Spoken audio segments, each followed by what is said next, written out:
Hello and welcome back to the Doctor Who Marathon. I'm your host McEdam, and today we're going to be talking about the penultimate story of Series 4 of the Sarah Jane Adventures, Lost in Time, written by Rupert Light, who previously wrote The Gift, way back in, I believe it was the finale for Series 2, or was it the start of Series 3? I can't remember. And it's directed by Josh Agnew, who has directed multiple stories for Sarah Jane, and I just want to state that he has improved out of all the Sarah Jane Adventures directors who ever become a recurring landmark in the series. He's the one I think has improved the most. His directed style is usually very basic and very standard for a series like this. However, I feel like over the time he's improved his style more and more from each story he does, and so when I get a story where he's directed, I always look forward to it because I know it will be better directing wise than his previous story, and that is always something great to see. This story introduces the character, the shopkeeper, played by Carol Nia, I believe his name is. I do apologise if I mispronounce his name, but this character was supposed to be a much larger character within the Sarah Jane Adventures canon. However, sadly, due to the passing of Elizabeth Slaton in 2010 or 2011, it was 2011, when Series 5 got cut short, so he only made, I believe, 2 appearances, with this one being the first. He's this omnimented character who seemingly has some sort of time control abilities. So yeah, we've got a lot of interesting stuff. This story, in terms of the larger fan base, is heavily praised. I know I don't want to say it again, but I have to. It is one of the most beloved stories. It's considered by many as their favourites, which the fact that Sarah Jane has just so many stories where people just consider it their favourites. Sarah Jane, great show. Just go watch it. I think you can easily put a blindfold on, throw a dartboard with each little segment with Sarah Jane episode titles, and you're guaranteed to hit a story which is someone's favourite. It's this show. I don't know what inspired the creative team to give this show so much great writing, so much great credit. But it's true. Sarah Jane does give out some of the best stories in the revived series of Doctor Who, and this is again another story like that. But this story is mainly noticeable for being the last Sarah Jane story where she time travels. The last time Sarah Jane herself time travels, which is really sad looking back retrospectively. And it's also notable for having Clive fight Nazis. And why that is such a big deal, we'll talk about later on in the episode, with a particular scene which completely took me by surprise, shall we say. So, the story starts off with Sarah Jane, Rani and Clive going to meet the shopkeeper. Apparently they've looked on this newspaper, and this shopkeeper had to close down his shop or something because he feared of this monster. Something with big fangs, and it's red and giantly. But when Sarah Jane goes in with the crew, they don't find anything supernatural, at least not at first, until the shopkeeper arrives, and he seems to know a lot about Sarah Jane and her abilities as fighting aliens, and seems to know a lot about her history and history in general, to which Sarah Jane quickly demises that this shopkeeper, he put that ad to help me fight monsters specifically for Sarah Jane. He put that in the newspaper specifically to grab Sarah Jane's attention. He basically reveals that he is an entity that can see the web of time. Using the vortex, he can create time windows into the past. And he also reveals that there are 3 pieces of metal, I can't remember what they're called, chronospheres, this metal that was actually created within the time vortex, giving them special history-altering abilities, and each metal, which has been split up into 3 particular segments, has gone back in time and is altering history for the worse, and could unleash a beast that could eat up the vortex and suck Earth into the time vortex. And Sarah Jane is like, okay, but what if we help you, which we're not saying we will, how do we have a guarantee that we will get back? How can we assure that you're telling the truth?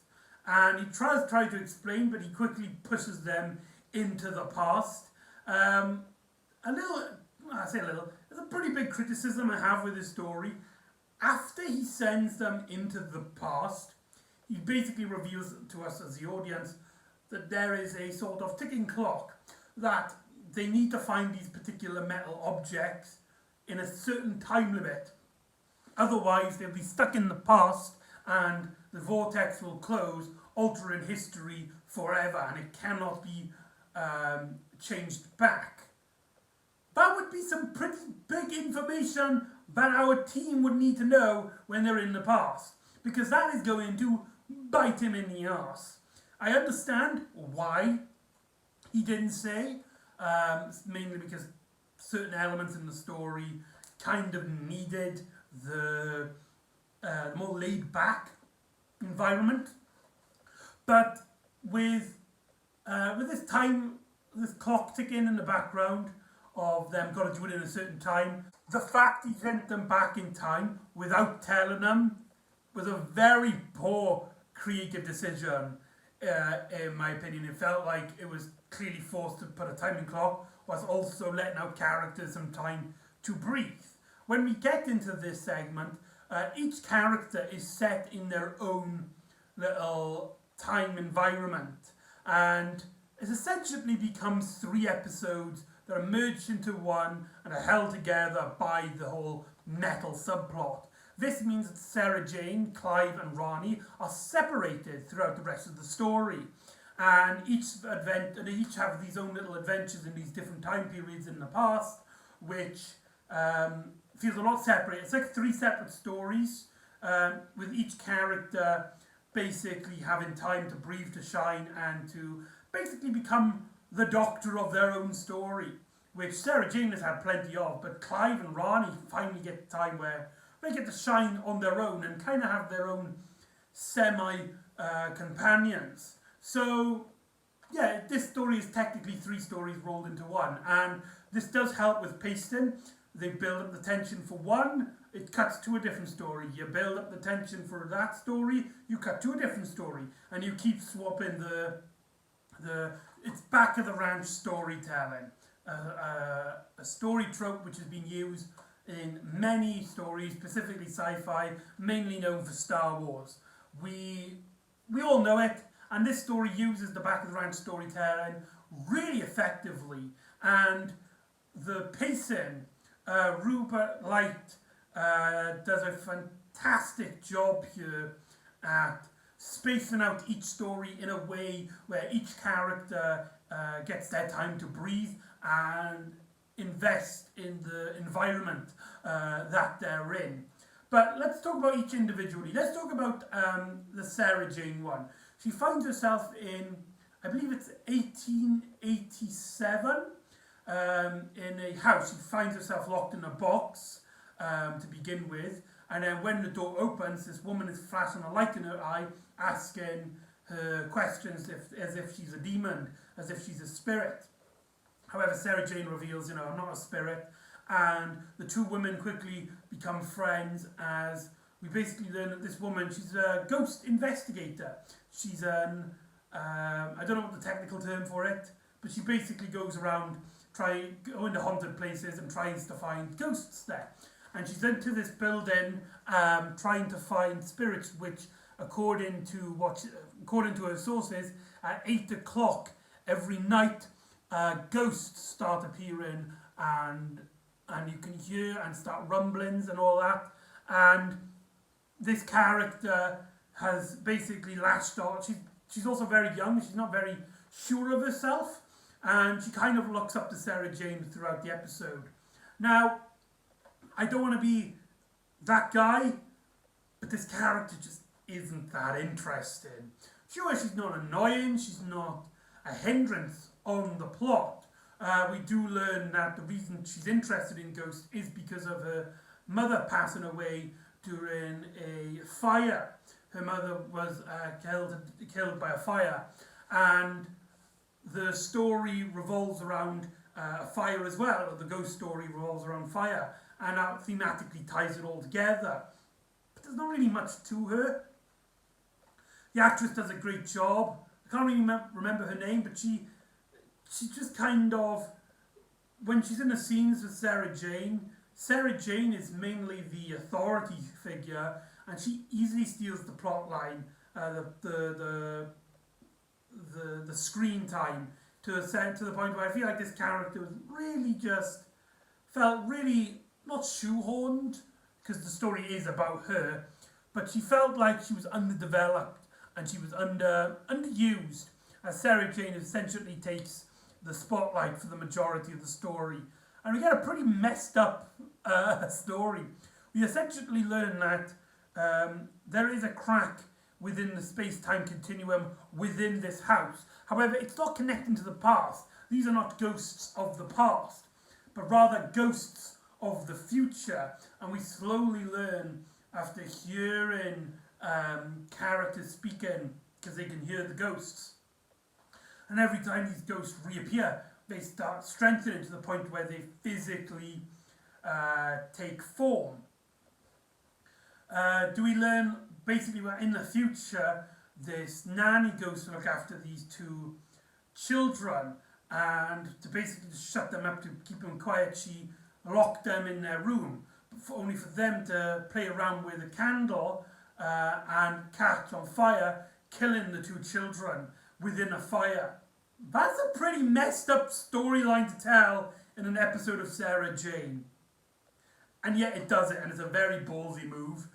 This story is known for its balls, because we're going to take a sideline to that for a moment and talk about Clive's story. Clive finds himself on a beach during 1940, I can't remember, I think it was 1942, on the Isles of a British, I think it's British, was it a Dutch? I believe it was a British West Coast, as a handful of Nazis arrive and take over a local church, only for Clive and his boy heap of friends. They essentially team up, and he basically becomes Clive's companion. This character, despite him having a much less agency in the plot doesn't really revolve around this particular boy and this particular thing. It's mainly to do with Clive again and his search for the pieces of metal, as well as fighting Nazis. I found this character to be a lot more interesting than the ghost expert character. He's young, he's a bit arrogant, he just wants to prove himself, but he's not stupid. He knows that he's a young boy at the moment, and he can't really do much in the face of danger as of yet. So despite him being brave and really wanting to, and basically tells Clive to shut up like every 2 seconds, he knows his own strengths, and so he, when he sees danger, does try to call for help rather than stupidly going into things head first, despite his character seemingly being one of those characters which would usually be doing this kind of thing in this situation, which makes him a refreshing change. And him and Clive have this butt-head relationship that really works and really keeps their their story engaging. One of the Nazis is played by Tom.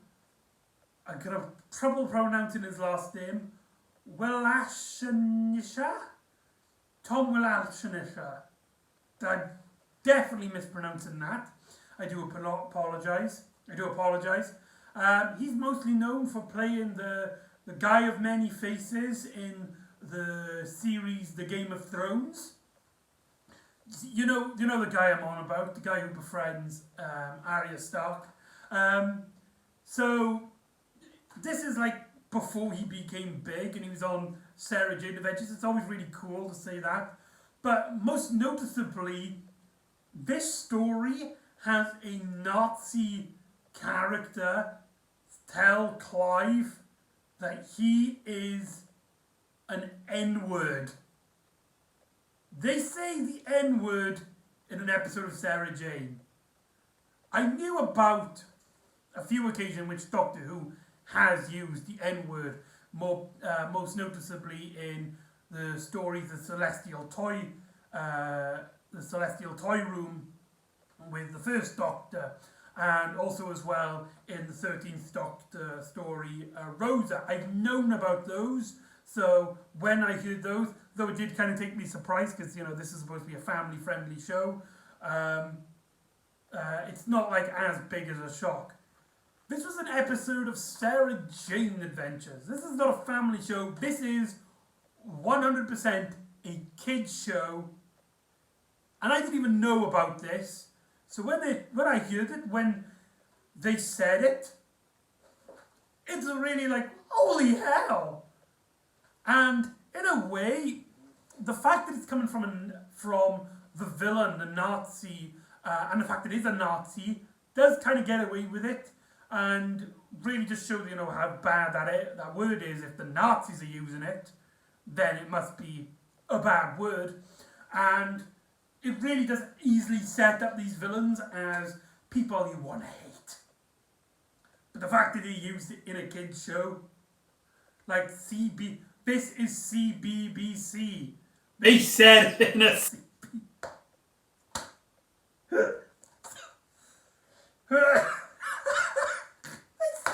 CBBC show. Oh my god.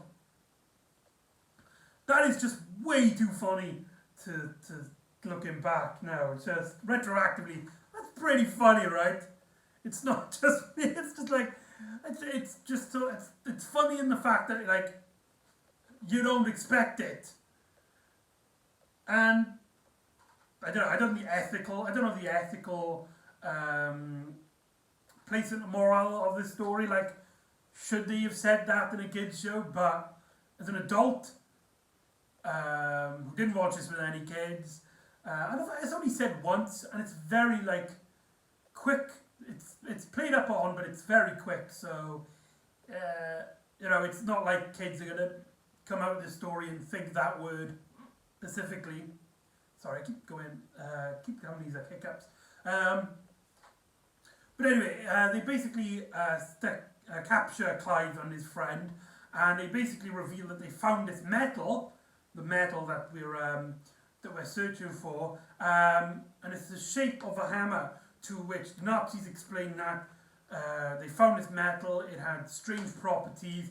The Führer believes it's in fact Thor's hammer, or at least a segment of Thor's hammer, and it has the ability to get rid of all radio waves. So what they plan to do is they go to Britain, they activate this machine so that when Britain tries to send reinforcements when they see Nazis arriving, they fail, and the Nazis can just easily invade Britain with no real threat to them. So, pretty good plan. It feels kind of strange how one of the most powerful time-altering devices, its only real ability is that it stops radio waves.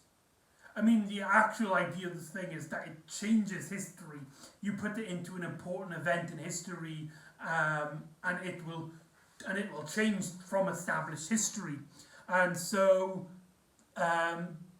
basically that's what it's trying to change. And so Clive basically gets his hands on it and is actually one of the first people to get their hands on the metal.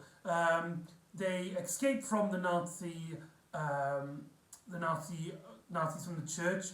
They bump into the kid's teacher, to which she is just like, right, come on, let's get back to the church. We can fight them off. We can stop them ourselves. Nazis are everywhere on the beach. We need to fight these before they get any worse. And then we have this twist in which she turns out to be a Nazi herself.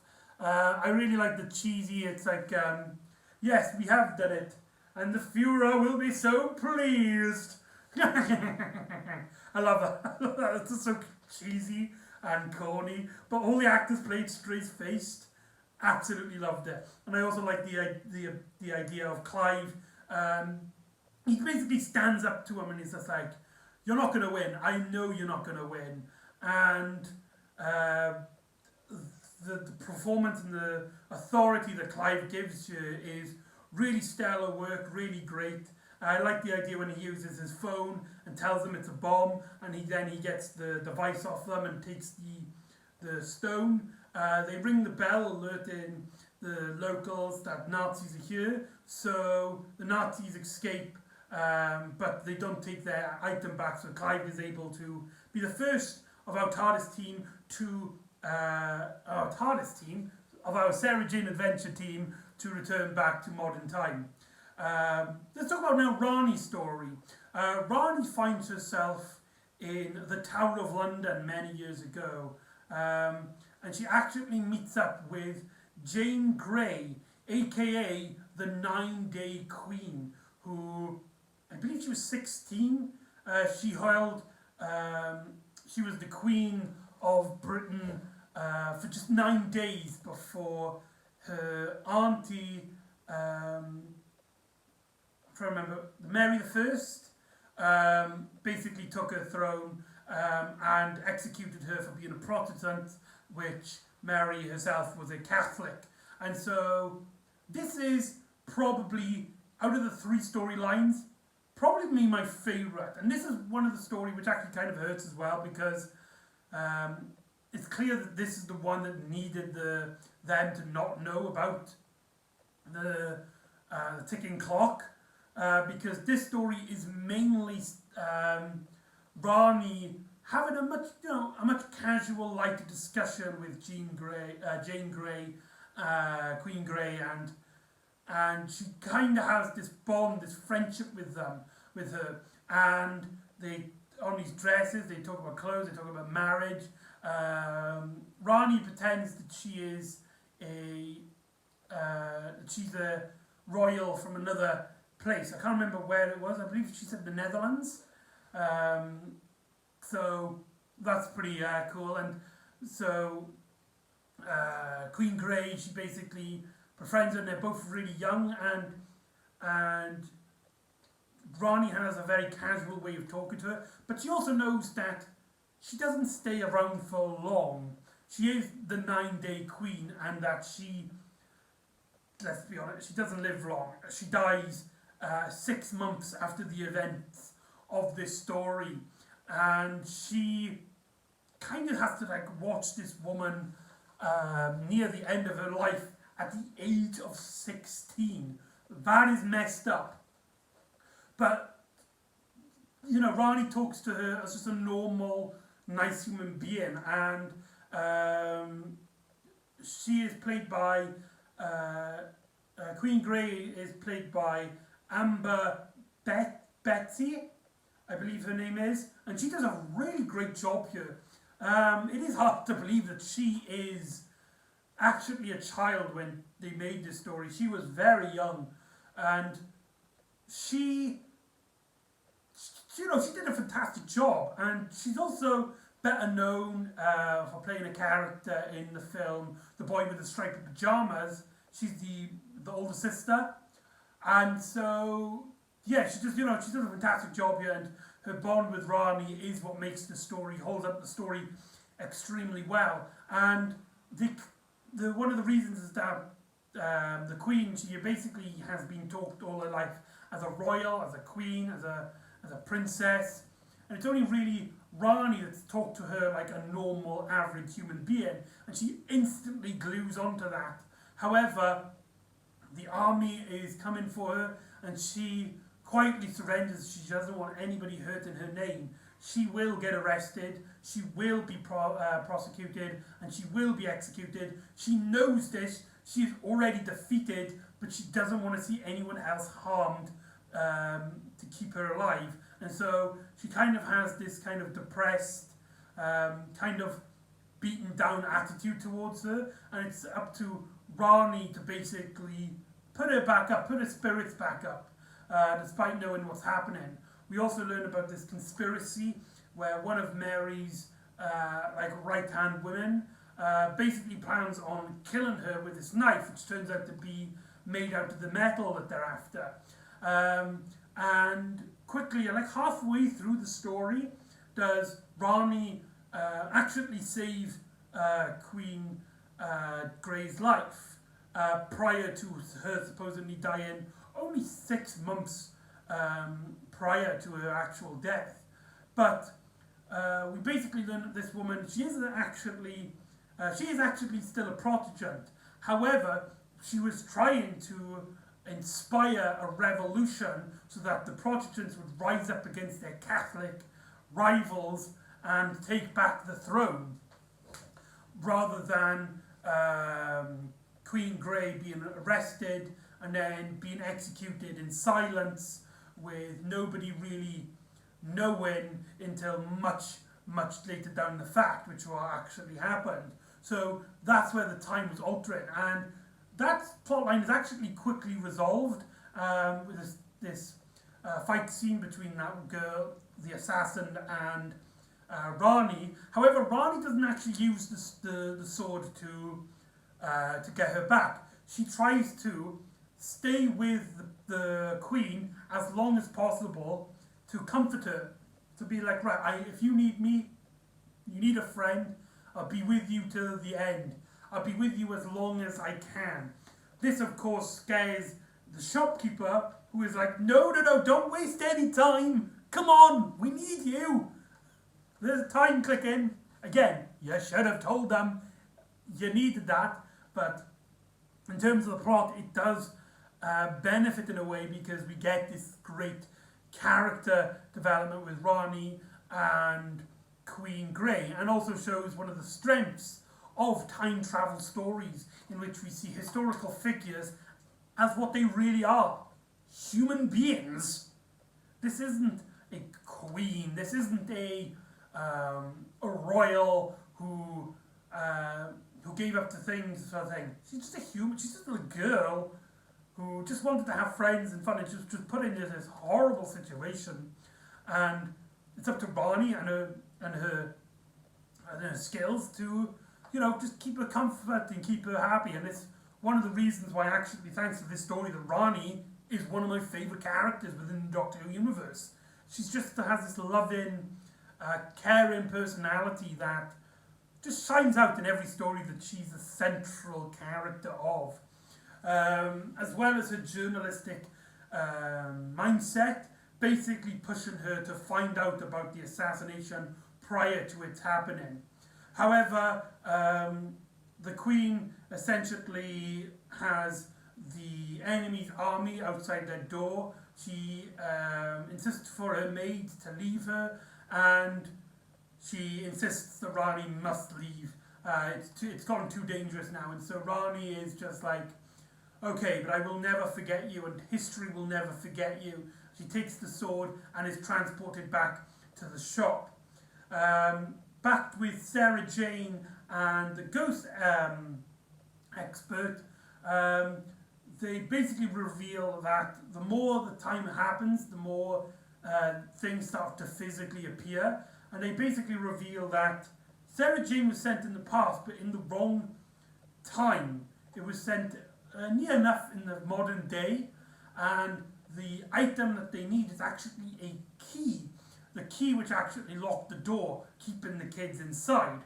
So Sarah Jane needs that key, and at first they can't touch it, they can't feel it. However, whenever the ghost expert remembers her mother and how her mother died in a fire, she seems to be more tangible with future events, to the point where she can actually pick up stuff and put it into the past.